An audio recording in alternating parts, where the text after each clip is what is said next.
Universal logic میں خوش آمدید۔ یہ وہ چینل ہے جہاں دنیا کی مشہور سائنسی، فلسفیانہ اور علمی کتابوں کو آسان اردو میں تفصیل کے ساتھ سمجھایا جاتا ہے۔ جو لوگ علم، فلسفہ اور انسانی سوچ کے راز جاننا چاہتے ہیں وہ ابھی اس چینل کو سبسکرائب کریں۔ بالکل، اور آج کی گفتگو تو ویسے بھی بہت ہی خاص ہونے والی ہے۔ جی ہاں، اب ذرا تصور کریں کہ جس سچائی کے پیچھے انسان اپنی پوری زندگی بھاگتا رہتا ہے نا، جسے پانے کے لیے وہ ہر قربانی دینے کو تیار ہو جاتا ہے، اگر وہ سچائی سرے سے وجود ہی نہ رکھتی ہو تو کیا ہوگا؟ یہ تو واقعی ایک ذہن کو ہلا دینے والا خیال ہے۔ بالکل۔ اور کیا ہو اگر وہ تمام اصول جن پر ہمارے انسانی معاشرے، سائنس اور اخلاقیات کی پوری عمارت کھڑی ہے، وہ محض انسانی دماغ کا پیدا کردہ ایک انتہائی دلکش فریب ہوں؟ ایک بہت ہی خوبصورت دھوکہ ہے نا؟ جی، تو آج ہم ایک ایسے فلسفی کے افکار میں اترنے والے ہیں جس نے یہ دعویٰ کر کے دنیا کو ہلا دیا کہ انسان کو دراصل سچائی سے کوئی محبت نہیں ہے، بلکہ وہ صرف طاقت کا پجاری ہے۔ فریڈرک نیچے۔ بالکل، فریڈرک نیچے۔ آج کے اس گہرے مطالعے کا مقصد نیچے کی شہرہ افاق کتاب بیونڈ گڈ اینڈ ایول یعنی نیکی اور بدی کے پار کے پہلے حصے کا عمیق جائزہ لینا ہے۔ ہمارا مشن یہ ہے کہ اس پیچیدہ فلسفے کو بالکل عام فہم انداز میں روزمرہ کی مثالوں کے ساتھ سمجھایا جائے۔ صحیح، تاکہ سننے والے بغیر کسی الجھن کے نیچے کے خیالات کو سمجھ سکیں، اور وہ بھی بالکل آسان الفاظ میں۔ تو اگر ہم اس کتاب کے پس منظر پر تھوڑی سی روشنی ڈالیں تو یہ بتائیں کہ یہ لکھی کب گئی تھی؟ یہ کتاب نیچے نے 1885 اور 86 یعنی 1885 اور 86 کے دوران تحریر کی تھی۔ 1885؟ جی، اور یہ وہ وقت تھا نا جب نیچے شدید جسمانی بیماری کا سامنا کر رہا تھا اور انتہائی گہری نفسیاتی تنہائی کا شکار تھا۔ تنہائی کیوں؟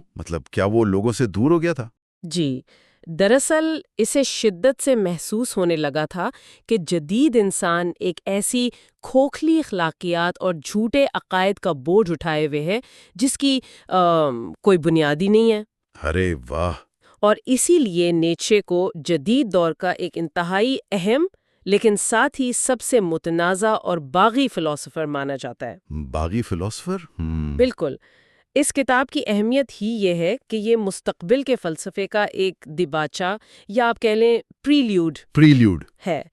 اس نے روایتی اخلاقیات پر ایسے سوالات اٹھائے جو اس سے پہلے کبھی نہیں پوچھے گئے تھے۔ اچھا، یہاں گفتگو کو مزید آگے بڑھانے سے پہلے ایک بات جو شروع میں ہی بالکل واضح کر دینا بہت ضروری ہے۔ جی، وہ کیا؟ وہ یہ کہ اس کتاب میں مذہب، جمہوریت اور روایتی اخلاقیات پر سخت تنقید کی گئی ہے۔ تو ہمارا مقصد ہرگز نیچے کے نظریات کی حمایت یا مخالفت کرنا نہیں ہے۔ بالکل، ہم مکمل غیر جانبداری کے ساتھ صرف ان خیالات کو پیش کر رہے ہیں جو کتاب میں موجود ہیں۔ جی، ہم نہ تو اس کے وکیل ہیں اور نہ ہی نقاد۔ ہمارا مقصد صرف اس علمی بحث کو سامنے لانا ہے۔ یہ واقعی ایک اہم وضاحت ہے، کیونکہ نیچے کا انداز تحریر کسی کو خوش کرنے کے لیے نہیں تھا۔ اس کا مقصد ان ذہنوں کو جگانا تھا جو پرانی روایات کی اندھی تقلید کر رہے تھے، یعنی وہ سوئے ہوئے لوگوں کو جھنجھوڑنا چاہتا تھا۔ چلیں اسے ذرا تفصیل سے سمجھتے ہیں۔ جی ضرور۔ کتاب کے پہلے ہی حصے میں جس کا عنوان ہے فلسفیوں کے تعصبات، نیچے نے براہ راست پرانے اور نامور فلسفیوں کو ہی نشانے پر رکھ لیا ہے۔ بالکل، سب سے بڑے ناموں کو۔ اب دیکھیں نا، عام طور پر ہم فلسفیوں کو سچائی کا متلاشی اور بالکل غیر جانبدار سمجھتے ہیں، وہ جو دنیا داری سے کٹ کر کائنات کے راز ڈھونڈتے ہیں۔ نیچے اس سے اختلاف کیوں کرتا ہے؟ کیونکہ نیچے کے نزدیک فلسفی معصوم نہیں ہوتے۔ یہ جو مابعد طبیعیاتی مفکرین ہیں نا، ان کے نظریات دراصل ان کی اپنی نفسیاتی خواہشات کا دفاع ہوتے ہیں۔ نفسیاتی خواہشات؟ کیا مطلب یہ کہ وہ اپنی لاشعوری جبلتوں اور تعصبات کو منطق کا لبادہ پہنا کر سچائی کا نام دے دیتے ہیں۔ مثال کے طور پر افلاطون کا جو خالص روح یا پیور اسپرٹ کا تصور ہے، وہ جو کہتا ہے کہ ایک مکمل اور پاکیزہ دنیا ہے۔ بالکل۔ نیچے کہتا ہے کہ افلاطون نے یہ اس لیے نہیں دیا کہ یہ کوئی حتمی سچ تھا، بلکہ اس لیے کہ افلاطون مادی دنیا کی تبدیلیوں سے ڈرتا تھا۔ اچھا، یعنی وہ اپنے خوف کو چھپا رہا تھا؟ جی، وہ ایک ایسی دنیا چاہتا تھا جو کبھی نہ بدلے، تو اس نے اپنی دلی خواہش کو سچائی بنا کر پیش کر دیا، اور اسی طرح کانٹ کا کیٹیگوریکل امپیریٹو بھی محض اس کے ذاتی عقائد کا عکاس ہے۔ اس پر مجھے روزمرہ کی ایک مثال یاد آ رہی ہے۔ جیسے؟ ایک وکیل ہوتا ہے نا؟ جی، وکیل کی مثال؟ ہاں، ایک وکیل کا مقصد قطعی سچائی تلاش کرنا تھوڑی ہوتا ہے، وہ تو پہلے سے طے شدہ فیصلے یعنی اپنے موکل کو بچانے کے لیے دلائل تراشتا ہے۔ بالکل، وہ بس قانون کی کتابوں سے اپنے مطلب کی چیزیں نکالتا ہے۔ تو کیا فلسفی بھی بالکل یہی کرتے ہیں؟ وہ پہلے سے ایک نتیجہ سوچ لیتے ہیں اور پھر اسے سچا ثابت کرنے کے لیے منطق لڑاتے ہیں؟ بالکل، 100% یہی بات ہے۔ وہ اپنے ہی تعصبات کے وکیل ہوتے ہیں، کائنات کے غیر جانبدار جج نہیں۔ یہ تو واقعی بہت حیران کن بات ہے۔ اگر سارے بڑے فلسفے ہمیں اپنے خیالات کے دھوکے میں رکھ رہے تھے تو پھر سچائی کیا ہے؟ یہاں حیران کن بات یہ ہے کہ نیٹشے ایک اور بنیادی سوال پوچھتا ہے۔ وہ کیا؟ وہ پوچھتا ہے کہ انسان ہمیشہ سچائی ہی کیوں چاہتا ہے؟ ہم جھوٹ، لا علمی یا فریب کی خواہش کیوں نہیں کرتے؟ ہیں؟ ایک منٹ، کوئی انسان جان بوجھ کر لا علمی کیوں چاہے گا؟ سچائی تو زندگانی کے لیے مطلب بقا کے لیے ضروری ہے نا؟ بظاہر ایسا ہی لگتا ہے، لیکن نیٹشے اس ول ٹو ٹروتھ یعنی سچ جاننے کی خواہش پر سوال اٹھاتا ہے۔ جی، نیٹشے کہتا ہے کہ ذرا رکو، بعض اوقات زندہ رہنے اور معاشرے کو چلانے کے لیے غلط فہمیاں یا فریب نظر، جنہیں ہم ایلوژنز کہتے ہیں، وہ سچائی سے زیادہ ضروری ہوتے ہیں۔ ذرا سمجھ نہیں پایا، فریب سچائی سے زیادہ ضروری کیسے ہو سکتا ہے؟ اب دیکھیں نا، کائنات اپنے اصل میں بہت بے حس اور بے ترتیب ہے۔ انسان کا اس میں کوئی خاص مقام نہیں ہے۔ اگر انسان ہر وقت اس کھردری سچائی کا سامنا کرے گا تو وہ تو غیر یقینی صورتحال کے خوف سے پاگل ہو جائے گا۔ یعنی سچ بہت بھیانک ہو سکتا ہے۔ بالکل، انسان ہر چیز کو مکمل سچ اس لیے سمجھنا چاہتا ہے کیونکہ اسے اس اندھیرے اور بے ترتیبی سے ڈر لگتا ہے۔ وہ خیالی سچائیاں گھڑ لیتا ہے تاکہ اسے لگے کہ دنیا ایک ترتیب سے چل رہی ہے۔ اچھا، تو یہ انسانی نفسیات کا ایک کمزور پہلو ہے؟ جی، یہ انسان کی بقا کا ایک ڈیفنس میکنزم ہے، اپنے آپ کو پاگل ہونے سے بچانے کے لیے۔ ارے واہ، یہ تو سوچنے کا بالکل ہی الگ انداز ہے۔ مطلب ہم جسے سچ کی تلاش کہتے ہیں وہ دراصل ہمارے خوف کا نتیجہ ہے۔ بالکل درست۔ اور اسی بنیاد پر ہم اچھائی اور برائی یعنی گڈ اینڈ ایول کے روایتی تصورات کی طرف آتے ہیں۔ جی، جو کہ اس کتاب کا مرکزی عنوان بھی ہے۔ ہاں، اب ہمیں تو یہی سکھایا گیا ہے نا کہ نیکی اور بدی ایک دوسرے کی مکمل ضد ہیں۔ اچھائی بالکل الگ اور پاک ہے اور برائی الگ ہے۔ لیکن نیٹشے کے نزدیک نیکی اور بدی ایک دوسرے کی ضد یا اپوزٹس نہیں ہیں۔ ضد نہیں ہے تو پھر کیا ہے؟ وہ مابعد الطبیعاتی مفکرین کے اس تصور کو مسترد کرتا ہے کہ ان کے منبع الگ ہیں۔ نیٹشے کہتا ہے کہ جن چیزوں کو ہم برائی کہتے ہیں نا، جیسے خود غرضی، لالچ، غصہ، ہاں، یہ تو بری چیزیں ہی ہیں نا۔ اخلاقی طور پر ہاں، لیکن ہو سکتا ہے کہ انہی جذبات کی بنیاد پر انسانیت نے سب سے زیادہ ترقی کی ہو۔ اچھا، وہ کیسے؟ مطلب ایک ہی جبلت بعض اوقات اچھائی کا روپ بھار لیتی ہے اور بعض اوقات برائی کا۔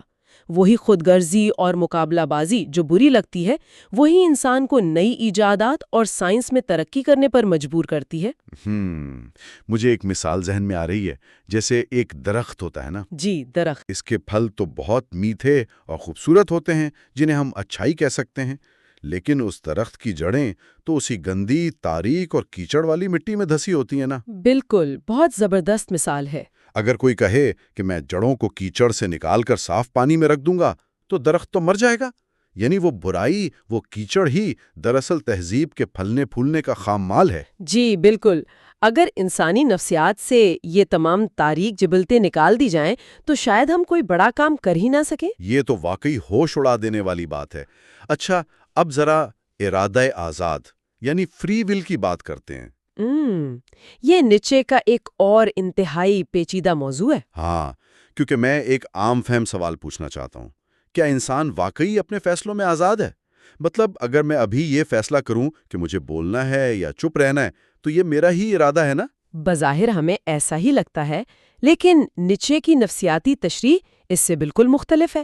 وہ کہتا ہے کہ فری ول محض ایک وہم ہے۔ ایک وہم؟ مطلب میں جو بھی فیصلہ کر رہا ہوں وہ میرا فیصلہ نہیں ہے۔ دراصل نیچے کہتا ہے کہ جب انسان اپنے اندر کی کسی خواہش کو حکم دیتا ہے اور جسم اس کی تعمیل کرتا ہے تو انسان کو یہ خوش فہمی ہو جاتی ہے کہ وہ آزاد ہے۔ خوش فہمی کیوں؟ کیونکہ حقیقت میں ہر انسان کا ذہن ایک میدان جنگ ہے، اس کے اندر درجنوں مختلف جبلتیں حکمرانی کی جنگ لڑ رہی ہوتی ہیں۔ یعنی کوئی ایک میں نہیں ہے؟ بالکل نہیں۔ ایک جبلت کہتی ہے آرام کرو، دوسری کہتی ہے محنت کرو۔ جب ان میں سے ایک طاقتور جبلت باقی سب کو ہرا دیتی ہے اور جسم پر غلبہ پا لیتی ہے تو ہمارا شعور خود کو دھوکا دیتا ہے۔ ارے واہ، یعنی وہ طاقتور جبلت کی فتح کا کریڈٹ خود لے لیتا ہے؟ جی، اور اس فتح کے احساس کو اپنی آزادی کا نام دے دیتا ہے۔ تو اس کا مطلب ہے کہ انسان کی سوچ کے پیچھے اصل طاقت کوئی اور ہے۔ اگر وہ آزاد نہیں ہے اور ڈارون کی تھیوری کے مطابق بقا کی جبلت سب کچھ ہے، تو نیٹشے کیا کہتا ہے؟ یہاں نیتسے اپنا سب سے اہم نظریہ متعارف کرواتا ہے۔ انسان کی سوچ، اعمال اور جدوجہد کے پیچھے جو اصل طاقت کام کر رہی ہے نا، وہ بقا کی جبلت نہیں ہے۔ بقا کی جبلت نہیں تو پھر کیا ہے؟ وہ ہے will to power. Will to power یعنی طاقت کے حصول کی خواہش۔ ول ٹو پاور، ذرا اس کو آسان الفاظ میں سمجھائیں۔ بقا اور طاقت کے حصول میں کیا فرق ہے؟ دیکھیں، اگر مقصد صرف زندہ رہنا ہوتا نا تو انسان کسی غار میں چھپ کر بیٹھ جاتا، تھوڑا بہت کھا لیتا اور گزارا کر لیتا۔ خطرے مول نہ لیتا۔ بالکل، لیکن انسان ایسا نہیں کرتا۔ ہر جبلت چاہتی ہے کہ وہ غالب آ جائے، وہ اپنی طاقت کا اظہار کرنا چاہتی ہے، وہ پوری دنیا کو اپنے سانچے میں ڈھالنا چاہتی ہے۔ صحیح۔ جیسے کوئی بڑا کاروباری ادارہ ہوتا ہے، جی، بزنس کی مثال لے لیں۔ وہ مارکیٹ میں آتا ہے تو اس کا مقصد صرف اتنا منافع کمانا تھوڑی ہوتا ہے کہ وہ زندہ رہ سکے۔ وہ تو چاہتا ہے کہ ساری مارکیٹ پر قبضہ کر لے، مونوپلی بنا لے۔ بالکل، وہ غلبہ اور کنٹرول چاہتا ہے۔ یہی ول ٹو پاور ہے۔ انسان کی ہر کوشش، چاہے وہ علم حاصل کرنا ہو یا فلسفہ بنانا، وہ دنیا پر کنٹرول حاصل کرنے کا طریقہ ہے۔ اچھا، اب یہ سب باتیں تو سمجھ آ گئیں کہ اخلاقیات اور فلسفہ انسانی زاویے ہیں، لیکن سائنس کا کیا؟ نیٹشے جدید خیالات اور سائنس پر بھی تنقید کرتا ہے کیا؟ نیٹشے ان لوگوں پر بھی مسکراتا ہے جو کہتے ہیں کہ سائنس اور فزکس ہی حتمی سچ ہیں۔ اب دیکھیں نا، اگر میں چھت سے چھلانگ لگاؤں تو کشش ثقل یعنی گریوٹی مجھے نیچے ہی گرائے گی نا، اس میں تو کوئی فریب نہیں ہے۔ نیٹشے کشش ثقل کے اثرات سے انکار نہیں کرتا، وہ اس پر اعتراض کرتا ہے کہ ہم اسے ایک حتمی سچ یا فطرت کا قانون کہہ دیتے ہیں۔ تو پھر یہ کیا ہے اگر قانون نہیں ہے؟ نیٹشے کے مطابق یہ سائنس اور فزکس بھی دنیا کو دیکھنے کا محض ایک زاویہ یعنی پرسپیکٹو ہے اور ایک تشریح ہے، یہ کائنات کی اصل حقیقت نہیں۔ زاویہ ہے؟ مطلب ہم نے اپنی آسانی کے لیے اسے ایک مساوات یا ماڈل میں ڈھال لیا ہے؟ جی بالکل، کائنات بے ترتیب طاقتوں کا ٹکراؤ ہے۔ انسان کا ذہن ترتیب پسند کرتا ہے، تو سائنس بھی دراصل انسان کی اسی ول ٹو پاور کا ایک آلہ ہے تاکہ وہ اس خطرناک دنیا پر اپنا کنٹرول قائم کر سکے۔ ارے واہ، یعنی سائنس بھی کائنات پر ایک طرح کا انسانی غلبہ ہے، جیسے ایک نقشہ ہوتا ہے زمین کا، پر نقشہ اصل زمین تو نہیں ہوتا۔ بالکل، بہت ہی عمدہ بات کی آپ نے۔ نقشہ صرف راستہ دکھانے کے لیے ہے، حتمی سچائی نہیں۔ تو ہم نے فلسفیوں کے تعصبات، سچائی کے فریب، اچھائی برائی کی حقیقت اور پھر سائنس پر نیچے کی اس تنقید کو انتہائی متانت سے اور گہرائی میں سمجھا۔ جی، اور یہ سارے خیالات یقیناً انسان کو اپنی پوری سوچ پر نظر ثانی کرنے پر مجبور کر دیتے ہیں۔ اور اسی بات پر میں بحث کو سمیٹتے ہوئے سننے والوں کے لیے ایک انتہائی فکر انگیز نکتہ، ایک سوال چھوڑنا چاہتا ہوں۔ ضرور۔ اگر ہماری وہ تمام باتیں جنہیں ہم آج تک قطعی سچ اور ناقابل تردید اچھائی سمجھتے آئے ہیں، محض ہماری نفسیاتی ضرورت اور طاقت حاصل کرنے کی چھپی ہوئی خواہش کا نتیجہ ہیں، تو پھر اس دنیا میں حقیقی سچائی کا معیار کیا بچتا ہے؟ بہت گہرا سوال ہے۔ جی، اور اگر ہمارا ارادہ آزاد نہیں ہے تو پھر ہمارے نظام عدل میں کسی مجرم کو سزا دینے کا جواز کیا رہ جاتا ہے؟ یہ ایک ایسا سوال ہے جو انسان کو اپنی سوچ کے تمام زاویوں پر نظر ثانی کرنے پر مجبور کر دیتا ہے۔ بالکل، یہ پرانے بتوں کے ٹوٹنے کا مقام ہے۔ تو اگلے حصے میں ہم بات کریں گے ول ٹو پاور کیا ہے، مورل ویلیوز کیسے بنتی ہیں، مذہب اور اخلاقیات پر نیٹشے کے خیالات، انسان کی آزادی اور طاقت کا فلسفہ، جدید معاشرے پر اس کتاب کے اثرات۔ مجھے تو اگلی قسط کا بے صبری سے انتظار رہے گا۔ اگر یہ ویڈیو پسند آئی ہو تو یونیورسل لاجک کو ضرور سبسکرائب کریں تاکہ دنیا کی عظیم کتابوں کی آسان اردو میں تفصیل اسی طرح باقاعدگی سے پہنچتی رہے۔